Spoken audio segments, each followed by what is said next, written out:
코로나19 대유행 장기화로 누구보다 자영업자들의 상황이 심각합니다. 정부가 자영업자 피해 구제를 위해서 여러 대책을 고민하고 있는데요. 네, 우선은 내년 1월 3차 재난지원금 지급을 목표로 하고 있는데 여기에 임대료를 직접 지원하는 방안도 검토되고 있습니다. 정철진 경제평론가와 함께 살펴보겠습니다. 안녕하십니까? 네, 안녕하십니까? 안녕하세요. 자, 지금 정부가 3단계 격상 여부에 대해서는 조금 전에 저희가 살펴봤습니다만은 가급적이면은 3단계로 가지 않았으면 하는 그런 바람을 갖고 있는 것 같습니다. 지금 기준으로 봐서는 3단계의 사회적 거리두기 단계 상향 조정도 지금 충분히 예상할 수 있는 상황인데 지금 이거 방역 당국에서 고민하는 것은 바로 경제에 대한 문제가 되겠죠? 네, 그렇습니다. 아마도 그래서 말씀하신 대로 매뉴얼상으로는 3단계 격상도 가능하지만 연이어 나오는 당국의 메시지를 들어보면 일단은 3단계로 바로 가지는 않겠다라는 것을 조금은 명확히 했다 이렇게 보여주고 있습니다. 예. 지난 주말에 나왔던 정세균 총리의 이야기도 들어보면 어쨌든 3단계에 준하는 방역을 하겠지만은 결과적으로 상징성이 있는 3단계 격상은 조금은 좀 늦추겠다라는 그런 뉘앙스를 읽어낼 수 있었을 텐데요.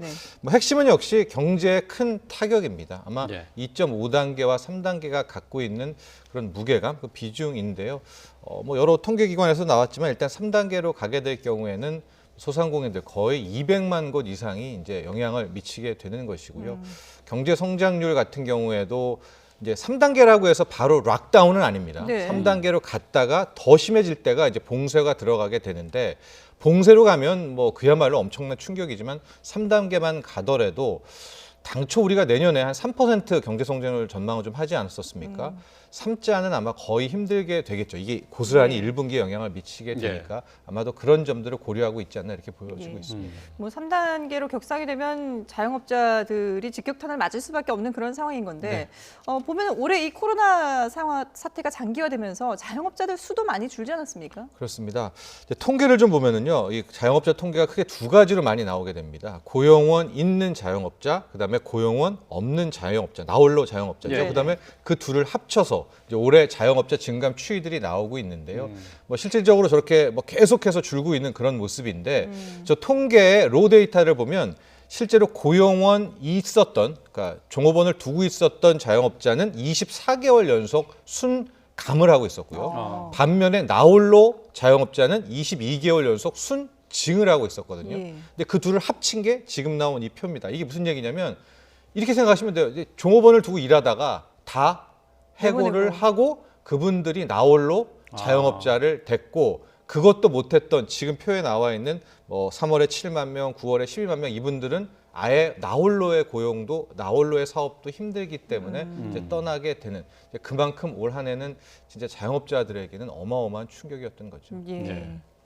어쨌든 지금 이렇게 어려운 상황에서 당정에서는 소상공인과 자영업자들에게 3차 재난금을 지원하겠다는 방침인데요. 아직 구체적인 지원 규모 그리고 대상 이건 아직 나오진 않았죠. 네, 크게 보면 지원 대상은 역시 이제 자영업자들로 하게 되는 것이고요. 지원금 규모는 3조 5천억 플러스 알파. 그다음에 지급 시기가 내년 1월 내에는 지급하겠다. 이 정도까지가 윤곽이 나와 있는데요. 크게 한 세 가지 정도를 이제 언급해 볼 수가 있을 것 같아요. 첫 번째 방법은 2차 때 선별 지원했었을 때 그러니까 특정 업종에 대해서 액수를 정하지 않았었습니까? 가령 집합 금지했던 경우에는 200만 원이라든가 150만 원, 100만 원 이런 단위로 했었는데 그런 방식이 한번 떠올릴 수가 있겠고 두 번째 방식은 지난 2차 때 못했던 것처럼 매출액 대비 지원을 해주는 거예요. 즉 매출액이 크게 줄어들었을 때는 더 많이 지원해주고요. 매출액이 적게 들었을 때는 이제 적게 지원해주는 이 두 가지 방법 중에 지금 고심을 하고 있는 것 같은데 이게 이제 매출액 대비 지원이 현재로서는 좀 이게 굉장히 좀 복잡하지 않습니까? 우리나라가 이런 확실한 통계가 없어서. 그러고 최근에 이제 나왔던 것이 임대료 지원입니다.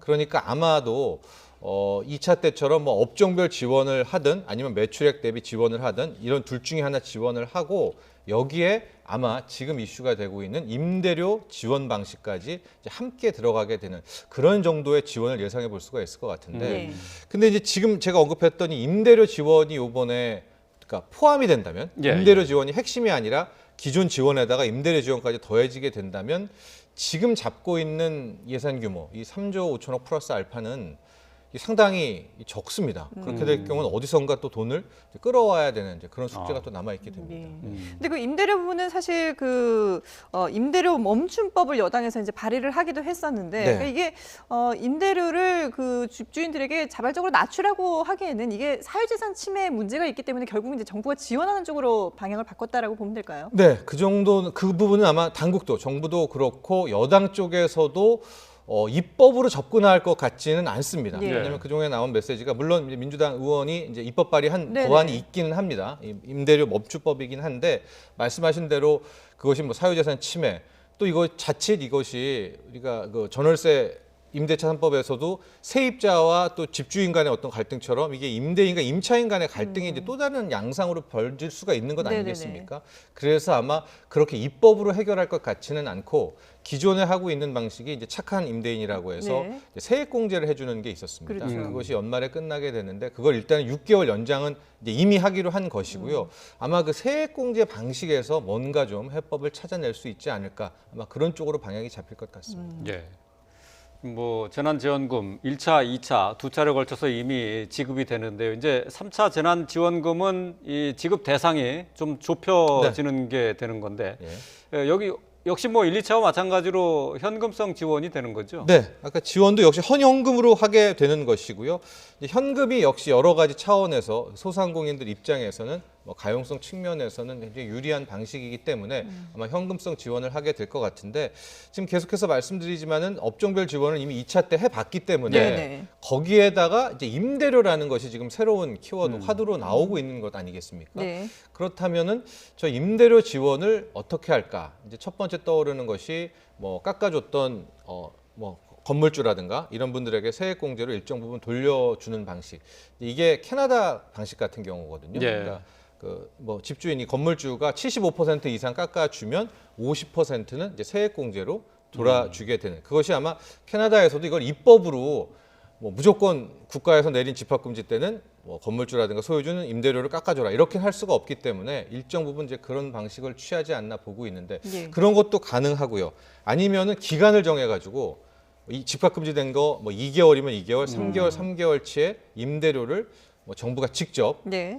지원하는 이런 것도 이제 언급은 되고 있는데 이게 이제 그 임대료라는 것이 가게마다 천차만별이지 그렇죠. 않습니까? 예. 그렇기 때문에 또 그런 방식은 원치 않는 잡음도 나올 수가 있을 것 같고요. 그래서 과연 이 임대료 지원을 분명히 이번에 하긴 하게 될 것 같은데 어떤 형태인지에 대해서는 좀 많은 고민이 있는 것 네. 같습니다. 그러니까 임대료를 직접 임대인한테 현금으로 줄 수도 있고 네. 아니면은 그걸 나중에 그 임대인에게 세금으로 돌려주죠. 그 세금으로 네. 돌려줄 수도 있고 뭐 네. 그렇다는 거죠. 그렇습니다. 근데 말씀하신 것처럼 몇몇 군데에서는 바로 이제 계약선이 있으니까요. 그 소상공인이 얼마 내고 있는 뭐 그 임대료를 3개월치를 얘기하면 정부가 직접 집주인에게. 근데 아마 그런 방식은 국민들이 왜 나라 돈으로 이거를 지급하느냐 또 그런 반발이 있기 때문에 네.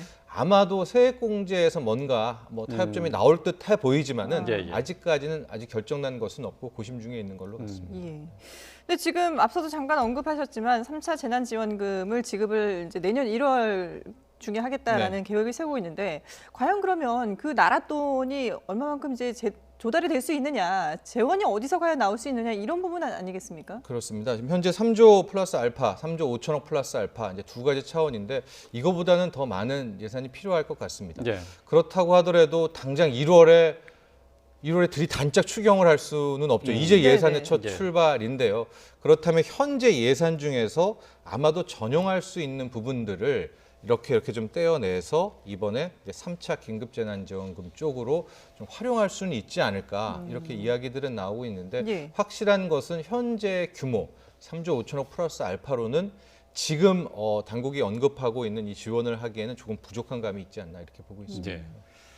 뭐 계속 이제 임대료 얘기를 하게 되는데 말이죠. 이 임대료라는 것이 지역에 따라서 또 네. 업종에 따라서 천차만별 아닙니까? 이걸 어떻게 구분하고 또 얼마만큼 지원을 해주겠다는 건지 이것부터 개념을 잡기가 쉽지 않을 것 같아요. 예, 그렇습니다. 그러니까 당초에 최초의 3차 지원금 이제 이야기가 나왔을 때는 선별이냐 보편이냐 가지고 이제 있다가 그렇죠. 예. 이건 확실히 이제 선별로 선을 그었단 말입니다. 예. 그 다음에 또 당국이 임대료라는 키워드를 또 갖고 예. 나와서 지금 과연 그럼 임대료를 어떻게 지원할지가 다시 한번 또 뭐 계속해서 언급이 되고는 있는데 이야기하신 것처럼 임대료라는 것이 서울 지방도 다 다르고요. 또 업종 사이즈에 따라서도 또 다르고 또 지금 보면 업종 중에서도 배달 베이스로 하는 곳들은 뭐 호황 아닌 호황을 좀 누리는 곳들도 그렇죠. 이게 네네. 천차 이게 만별입니다. 그렇죠. 같은 예. 업종이라고 예. 하더라도요. 그렇게 되면 그거 다 일률적으로 그 임대료를 다 지원을 해주는 그런 것도 아마 또 형평성에 문제가 있을 것 같고요. 여러 가지 안을 놓고 고민을 하고는 있는데 해외 사례들을 일단 보게 되면은 역시 이제 가장 많이 좀 언급이 되고 했던 것들이 이제 임대인이 깎아주면 거기에 뭐 절반 정도를 세액공제하게 된 세금으로. 예. 현재 하고 있는 방식이 그나마 좀 보편화되고는 있습니다만 예.